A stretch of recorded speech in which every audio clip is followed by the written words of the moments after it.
So, good morning, everyone. I'm your trainer for today, and my name was WEI Yuan. So, I was a financial assistant. So, now I will be taking attendance. So, our first name will be Fatiha. Okay, Fatiha was here, and next was mine. Okay, everyone was here today.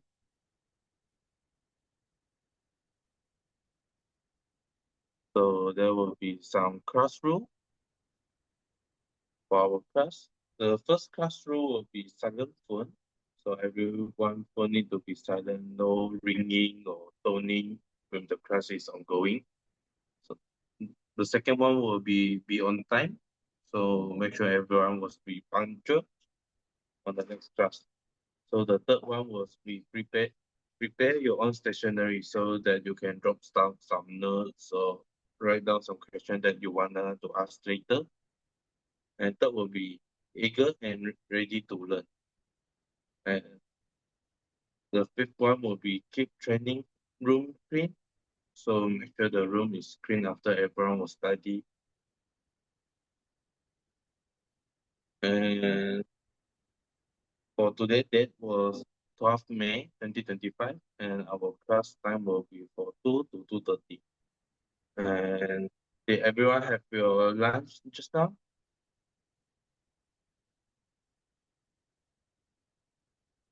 I think everyone had lunch already. Yeah, we already have a lunch. And do you know what is e-invoice?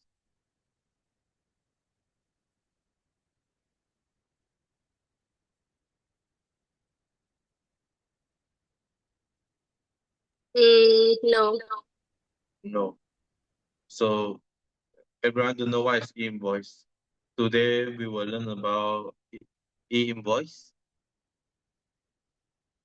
Today learning aimings will be about what is invoice, and there are how many types of invoice, overview of invoice model, and invoice implementation timeline. The first one will be about invoice. Invoice are digital record of supplier buyer transaction. Invoice replace traditional invoice such as credit notes and debit notes. E-invoice provide the same information as paper invoice, including supplier and buyer identification, item description, quantity, price excluding tax, and total amount, which record in our daily business transaction. So invoice is a electronic invoice that we just using computer that no need to be handwriting with all the notes. So there are how many types of invoice? There are 4 types. The first will be invoice, second will be credit notes, third will be debit notes, and fourth will be refund notes. This was the first type of invoice, and this was an example of invoice. So on the invoice will have the date, job, building address, phone, price. And invoice is a commercial document that itemize and record a transaction between supplier and buyer, including ensure of self-billing invoice to document and expenses. So this was the second type of e-invoice was credit note. So what's the difference of credit notes and invoice? Credit notes is issued by supplier to correct errors, apply discount, or account for return in previous issued invoice with the purpose of reducing the value of original invoice, which does not involve a refund. So basically it was before you have given the invoice already, so you found out that have some mistake in the invoice or the amount was charged a lot or the customer wanted to have a discount that you don't want to reopen a new invoice and cancel the old one, so you will give a credit note to the customer that telling them that oh you have some error or have some discount for them, extra discount for them. That's why we will give out a credit note. So the what type was debit note? A debit note is issued to incur additional charge on previous issue invoice. So then for the credit notes, we are reducing the amount in the invoice, and for the debit note, we are increasing back the amount in, in the invoice. So this normally was maybe we have missed some charges or wrong amount we key in, so we will issue a debit note to inform the customer that the amount was increased.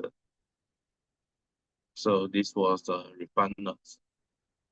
A refund invoice is a document issued by supplier to confirm the refund of buyer payment. So refund notes was basically telling that the payment had been refunded from the buyers. So now we will have an overall view of how the e-invoice model works.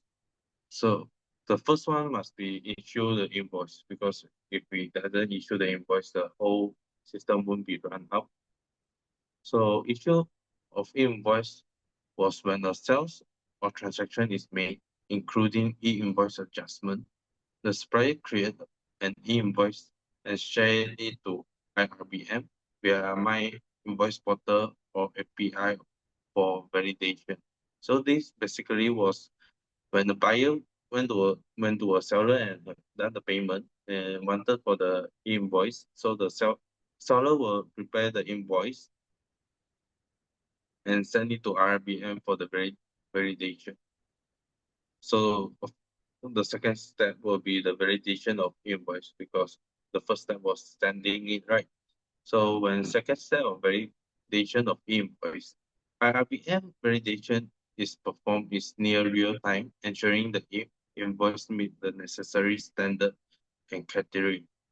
Once validation, the supplier will receive a unique identifier number from IRBM via my invoice portal or API. The unique identifier number will allow traceable by IRBM and will reduce instance of tampering with the invoice. So basically, in the second step was IRBM will check the invoice almost real time. That's mean that when you send it, they will direct check it to ensure the invoice have met all the necessary standard and criteria. So when if all the standard and criteria has been met, it will going to the third step. Third step will notifying validation invoice. IRBM will inform both supplier and buyer once e-invoice has been validated via my portal or API. So after the second step, they have checked all the necessary standard and criteria have been met. IRBM will send a notification to the buyer and seller that telling them that oh the invoice has been approved, have been checked by IRBM. So after knowing that the invoice has been checked, we're going to the fourth step, that was sharing of e-invoice. Upon validation, the supplier is obligated to share the e-invoice or its visual representative number with a QR code with the buyer. The QR code can be used to validate the existence of the status of invoice via my portal. So how we going to share the invoice? One of the method was by the QR code. So the so seller can send the QR code to the buyer. So when the buyer wanted to check back, can just scan back the QR code and can be checked in my invoice portal. So the fifth one will be the rejection and cancellation of e-invoice.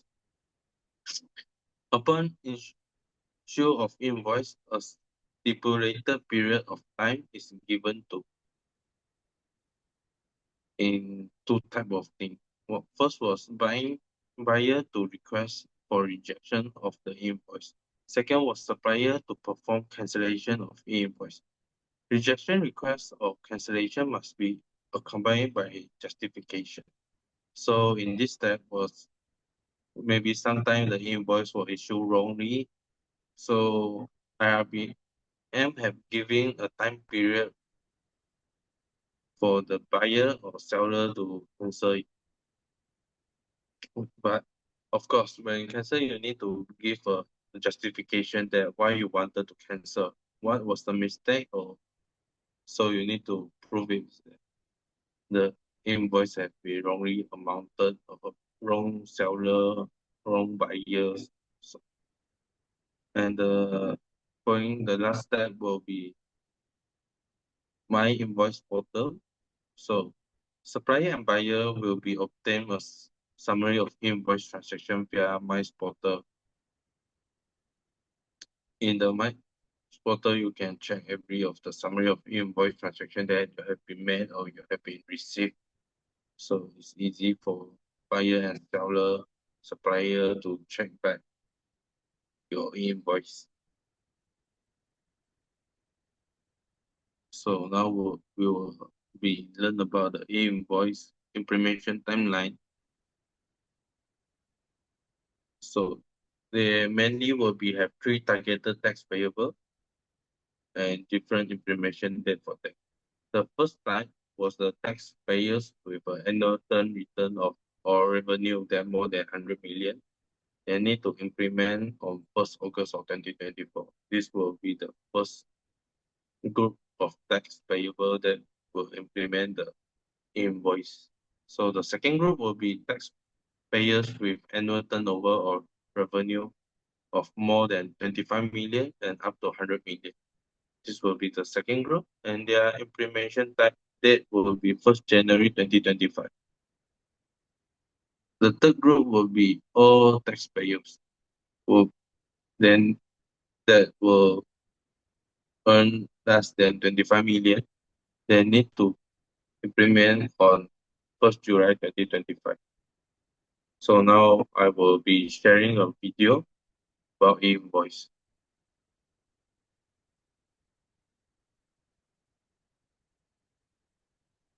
Welcome to one of our global e-invoicing episodes.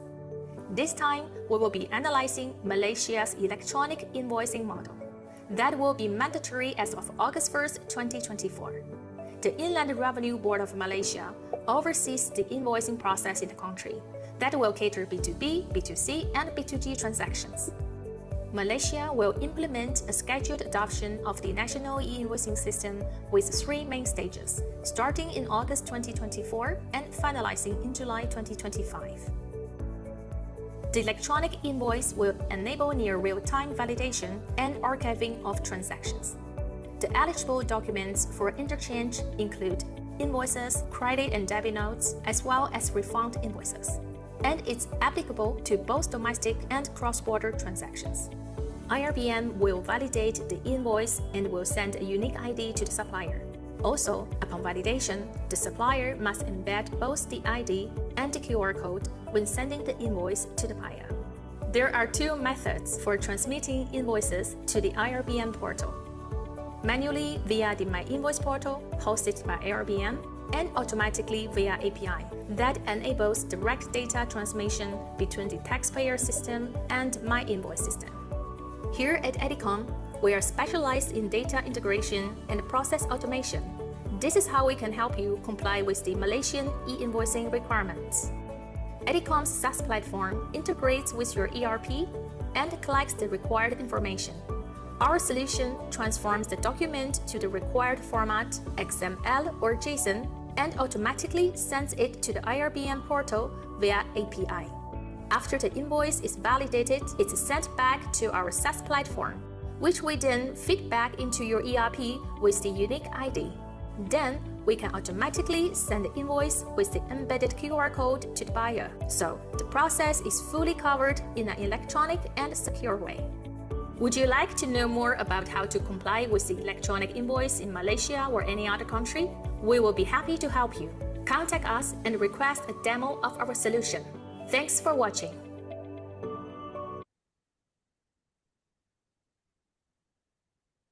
So that was be a short video, and hopefully everyone there can have more understanding about what is invoicing in Malaysia. So now I will giving the information straight to everyone, and I will give you 5 minutes to read and check. So if any problem that in the notes, you can tell me now. And next will be on Q&A section.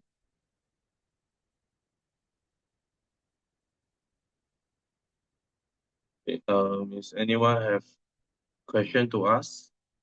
Does everyone understand about what is invoice today? I have a question. Why is Malaysia implementing the e-invoice system?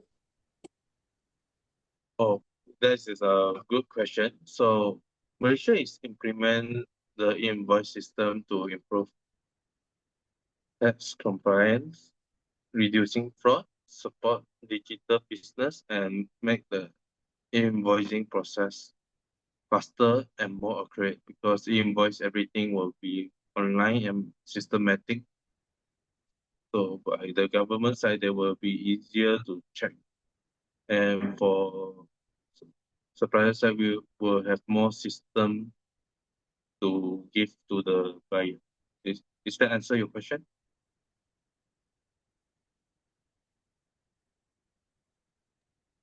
Yes. So is there any other question that you would like to ask?